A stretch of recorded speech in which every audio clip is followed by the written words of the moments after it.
Bonsoir, bienvenue. J'espère que vous avez passé une agréable journée en compagnie de notre Dieu. Nous voici maintenant arrivés au chapitre 10 de notre livre « La vérité sur les anges » de Ellen G. White.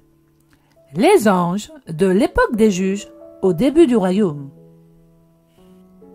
Nous allons faire plus ample connaissance de celui que l'on appelle l'ange de l'Éternel, à savoir notre Seigneur Jésus-Christ. Soyons attentifs et nous apprendrons comment distinguer l'ange de l'Éternel, le Fils de Dieu, des anges, messagers célestes et prophètes de Dieu. Le langage de Dieu est divin et approprié à sa grandeur. Et sa fidélité nous est toujours assurée. Jamais il ne faillit à ses promesses.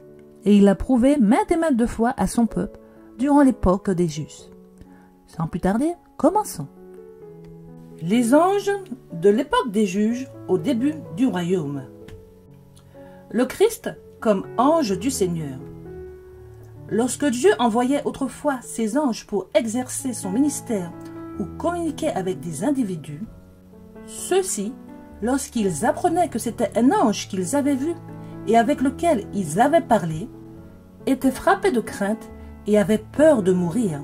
Ils avaient des vues si élevées de la terrible majesté et de la puissance de Dieu, qui pensaient que le fait d'être mis en rapport si étroit avec un ange directement issu de sa sainte présence les détruirait. Après la mort de leur chef Josué et des anciens qui lui étaient associés, le peuple a commencé à retomber progressivement dans l'idolâtrie. Le Seigneur n'a pas laissé passer les péchés de son peuple sans les réprimander.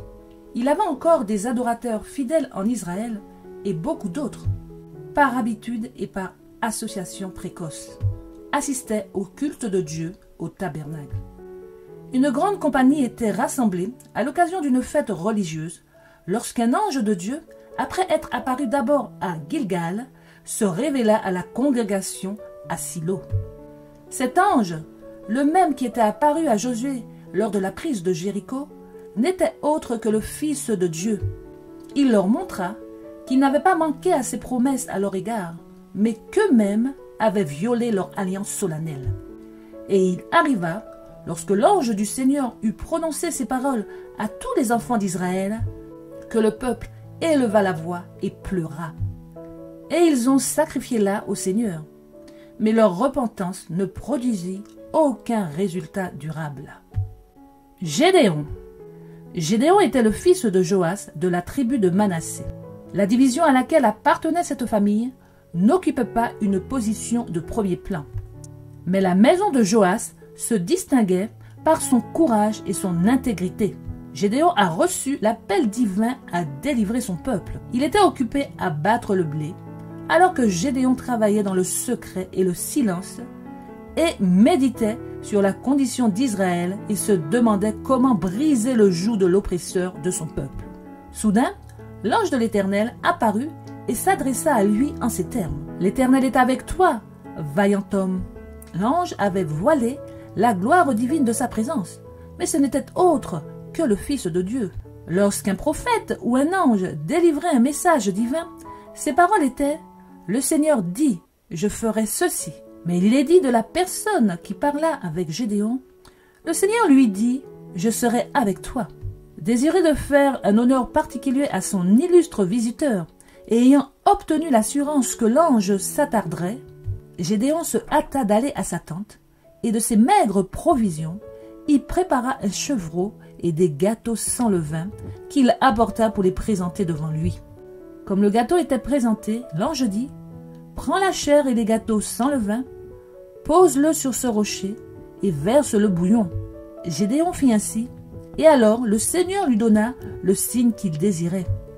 Le bâton à la main, l'ange toucha la chair et les gâteaux sans levain, et un feu s'éleva du rocher et consuma le tout comme un sacrifice et non comme un repas hospitalier, car il était Dieu et non pas un homme. Après cette marque de son caractère divin, l'ange disparut. Lorsqu'il fut convaincu d'avoir regardé le Fils de Dieu, Gédéon fut rempli de crainte et s'exclama « Hélas, Seigneur Dieu, car j'ai vu un ange du Seigneur en face. » Alors le Seigneur apparut gracieusement à Gédéon une seconde fois et lui dit La paix soit avec toi, ne crains pas, tu ne mourras pas. » Ces paroles gracieuses ont été prononcées par le même Sauveur compatissant qui a dit aux disciples tentés sur la mer déchaînée, « C'est moi, n'ayez pas peur. » Il est apparu à ces personnes affligées dans la chambre haute et a prononcé les mêmes paroles adressées à Gédéon. « La paix soit avec vous. » Samson. Au milieu de l'apostasie généralisée, les fidèles adorateurs de Dieu continuaient à le supplier pour la délivrance d'Israël. À la limite de la montagne qui domine la plaine philistine, se trouvait la petite ville de Zora. C'était là qu'habitait la famille de Manoah, de la tribu de Dan, l'une des familles qui, au milieu de la défection générale, était restée fidèle à Jéhovah. L'ange de Jéhovah apparut à la femme de Manoah, qui n'avait pas d'enfant, pour lui annoncer qu'elle devait avoir un fils, par lequel Dieu commencerait à délivrer Israël. En vue de cela, l'ange lui donna des instructions concernant ses propres habitudes, et aussi pour le traitement de son enfant. La femme chercha son mari, et après avoir décrit l'ange, elle répéta son message. Puis, craignant qu'ils ne commettent quelques erreurs dans l'importante tâche qui leur était confiée, le mari pria que l'homme de Dieu que tu as envoyé revienne vers nous et qu'il nous apprenne ce que nous devons faire pour l'enfant qui va naître. Lorsque l'ange apparut de nouveau, la demande anxieuse de Manoah fut « Comment allons-nous commander l'enfant et comment allons-nous le traiter ?» L'instruction précédente fut répétée. Qu'elle prenne garde à tout ce que j'ai dit à la femme, qu'elle ne mange pas de ce qui vient de la vigne, qu'elle ne boive pas de vin ou de boisson forte, et qu'elle ne mange aucune chose impure. Qu'elle observe tout ce que je lui ai commandé. Manoah et sa femme ne savaient pas que celui qui s'adressait ainsi à eux était Jésus-Christ. Ils le considéraient comme un messager du Seigneur, mais ils ne savaient pas s'il était un prophète ou un ange. Désireux de faire preuve d'hospitalité envers leur hôte, ils le prièrent de rester pendant qu'il lui préparerait un chevreau. Mais dans leur ignorance de son caractère, ils ne savaient pas s'ils devaient l'offrir en holocauste ou le placer devant lui comme nourriture. L'ange répondit, « Si tu me retiens, je ne mangerai pas de ton pain. Et si tu veux offrir un holocauste, il faut que tu l'offres au Seigneur. » Se sentant maintenant assuré que son serviteur était un prophète, Manoah dit, « Quel est ton nom, afin que lorsque tes paroles s'accompliront, nous puissions te faire honneur. » La réponse fut, « Pourquoi me demandes-tu mon nom, puisqu'il est secret ?» Percevant le caractère divin de son hôte, Manoah prit un chevreau avec une offrande de viande, et il l'offrit sur un rocher à l'Éternel. L'ange fit des prodiges, et Manoah et sa femme regardaient. Le feu sortit du rocher, consuma le sacrifice, et comme la flamme montait vers le ciel, l'ange du Seigneur monta dans la flamme de l'autel. Manoah et sa femme le regardèrent et tombèrent face contre terre. Ils ne pouvaient plus avoir de doute sur le caractère de leur visiteur. Ils savaient qu'ils avaient regardé le Saint qui, voilant sa gloire dans la colonne nuageuse, avait été le guide et l'aide d'Israël dans le désert. L'étonnement, la crainte et la terreur remplissaient le cœur de Manoah, et il ne pouvait que s'exclamer « Nous mourrons certainement, parce que nous avons vu Dieu. » Mais sa compagne, en cette heure solennelle, possédait plus de foi que lui. Elle lui rappela que le Seigneur avait bien voulu accepter leur sacrifice et qu'il leur avait promis un fils qui devrait commencer à délivrer Israël. C'était une preuve de faveur au lieu de colère. La promesse divine faite à Manoah se réalisa en temps voulu par la naissance d'un fils, auquel fut donné le nom de Samson. Par ordre de l'ange, aucun rasoir ne devait venir sur la tête de l'enfant, celui-ci étant consacré à Dieu en tant que nazaréen dès sa naissance. Samuel et Élie. Samuel était un enfant entouré des influences les plus corruptrices. Il a vu et entendu des choses qui ont affligé son âme.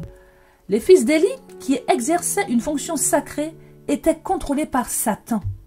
Ces hommes polluaient toute l'atmosphère qui les entourait. Les hommes et les femmes étaient quotidiennement fascinés par le péché et le mal, mais Samuel marchait sans être souillé. Ses robes de caractère étaient sans tache. il ne s'associait pas au péché qui remplissait tout Israël de rapports effrayants et n'y prenait pas le moindre plaisir. Samuel aimait Dieu. Il maintenait son âme en lien si étroit avec le ciel qu'un ange fut envoyé pour lui parler des péchés des fils d'Élie, qui corrompaient Israël. Les transgressions des fils d'Élie étaient si audacieuses qu'aucun sacrifice ne pouvait expier une transgression aussi délibérée. Ces pécheurs ont conduit l'arche au camp d'Israël. Dieu a permis que son arche soit prise par leurs ennemis pour montrer à Israël combien il était vain de se fier à l'arche, symbole de sa présence, alors qu'il profanait les commandements contenus dans l'arche. Les Philistins étaient triomphants, car ils avaient, comme ils le pensaient, le fameux Dieu des Israélites, qui avait fait pour eux de tels prodiges et qui les avait rendus redoutables à leurs ennemis. Ils amenèrent l'arche de Dieu à Ashdod et le placèrent à côté de leur Dieu.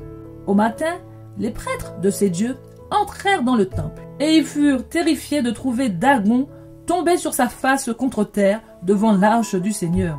Les anges de Dieu qui accompagnaient toujours l'arche prosternèrent l'idole insensée, puis le mutilèrent pour montrer que Dieu, le Dieu vivant, était au-dessus de tous les dieux et que devant lui, tous les dieux païens n'étaient que néant. Les hommes de Beth-Shemesh répandirent rapidement la nouvelle que l'arche était en leur possession, et les habitants du pays environnant affluèrent pour saluer son retour. L'arche avait été placée sur la pierre qui avait d'abord servi d'autel, et devant elle, des sacrifices supplémentaires avaient été offerts au Seigneur. Au lieu de préparer un endroit approprié pour l'accueillir, ils l'ont laissé dans le champ de moisson, tout en continuant à contempler le coffre sacré et à parler de la manière merveilleuse dont il avait été restauré. Ils commencèrent à se demander où résidait son pouvoir particulier. Enfin, poussés par la curiosité, ils enlevèrent les couvertures et risquèrent à l'ouvrir. Même les Philistins païens n'avaient pas osé enlever ces couvertures. Des anges du ciel, invisibles, l'ont toujours accompagné dans ses déplacements. L'audace irrévérencieuse des habitants de Beth-Shemesh fut rapidement punie. Beaucoup d'entre eux furent frappés d'une mort subite.